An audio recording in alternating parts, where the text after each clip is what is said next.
Hello बच्चों, let's see the question. The question says find the number of ways in which the selection of 4-letter word can be made from the letter of the word proportion.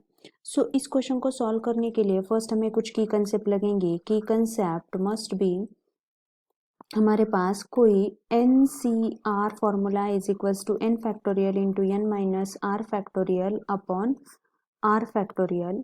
And second की concept is यहाँ पे NC1 की value यहाँ पे क्या होती है, n होती है. सो इसी की कंसेप्ट का यूटिलाइजेशन करके हम क्वेश्चन को सॉल्व करने वाले हैं.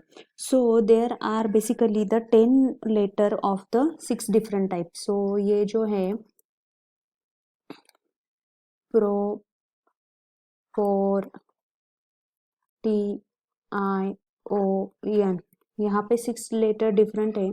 उसमें से O है, देन P है, देन R सिंगल है, T सिंगल है, I सिंगल है एंड N सिंगल है. मतलब यहाँ पे बेसिकली दैट इज 3 O's है, देन 2 P's है, देन 2 P's है, देन 2 R भी डबल है, और 2 R's are there, then 1 T, then 1 I and 1 N is there.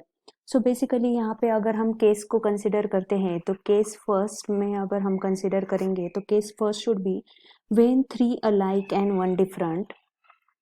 When 3 alike and 1 different, तो हमारे पास ये कौन से आ जाएगा 3 अलाइक एंड 1 डिफरेंट में. ये 3 अलाइक में से 1C1 हो जाएगा एंड रिमेनिंग जो 6 डिफरेंट लेटर है उनमें से 1 and 5 ऐसा हम डिस्ट्रीब्यूट करेंगे. मतलब ये 1C1 हो जाएगा इंटू 5C1 हो जाएगा which is equals to 1 into 5 which is equals to 5. So case first में हमें 5 आंसर मिल चुका है. नाउ केस सेकंड अगर हम कंसिडर कर लेते हैं तो केस सेकंड ये क्या बन जाएगा, case second is 2 alike of one kind, 2 alike of one kind मतलब एक टाइप के, one kind, and another 2 alike of second kind, and another 2 alike of second kind. तो ये क्या बन जाएगा, 1 alike of first kind and 1 alike of the second kind. मतलब ये क्या बन जाएगा, अगर हम देखेंगे तो अलाइक में से यहाँ पे कितने हैं, 3 है. So 3C2 which is equals with the help of 3 की concept 3 factorial into 2 factorial upon 2 factorial. So ये क्या बन जाएगा यहाँ पे अगर हम की कंसेप्ट को देखेंगे तो रियल इंटू ये क्या बन जाएगा n minus are into 3C2, या फिर हम इसको अगर ऐसे कह पाएंगे इरेज करके n into n minus R factorial. तो ये क्या बन जाएगा यहाँ पे which is simply the 3. Then इसको अगर हम केस थर्ड में से देखते हैं, केस थर्ड को अगर कंसिडर करेंगे तो हमारे पास ये क्या आ जाएगा, ये केस सेकंड तो बन चुका है. when 2 are like and another are different, 2 like ले लेते हैं and another 2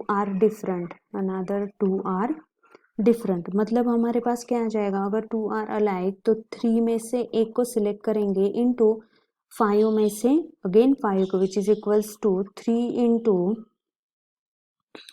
इंटू ये क्या बन जाएगा यहाँ पे 3 इंटू ये 10 विच इज इक्वल्स टू 30. सो ये इसका आंसर तो 30 हमें मिल चुका है, ये 3 हमें मिल चुका है. सो लास्ट में अगर हम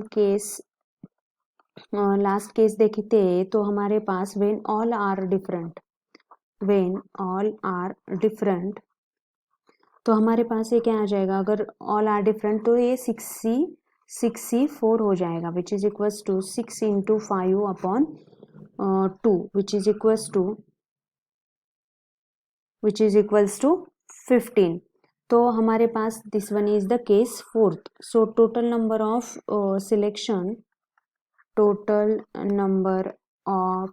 सिलेक्शन ये क्या बन जाएगा, यहाँ पे सिलेक्शन शुड बी हमारे पास अगर देखेंगे तो फर्स्ट में से फर्स्ट का जो यहाँ पे जो आंसर है वो है 5, देन 5 है, देन कौन से आ गए हमें, 5 है, देन 3 है, देन 30 है, एंड 30 है। यहाँ पे हमने की कंसेप्ट भी यहाँ पे गलत लिख दी थी, उसको हम करेक्ट कर लेते फर्स्ट ऑफ ऑल। तो this one is n minus, ये कौन सी है की concept should be NCR factorial is equals to n factorial upon n minus r factorial into r factorial. So यहाँ पे बस एडिशन करना ही बाकी है। तो ये क्या बन जाएगा यहाँ पे, basically which is equals to 5 plus 3 plus 30 plus 15 which is equals to 53, which is our last solution. So which is our final solution. I hope you understood guys. Thank you so much.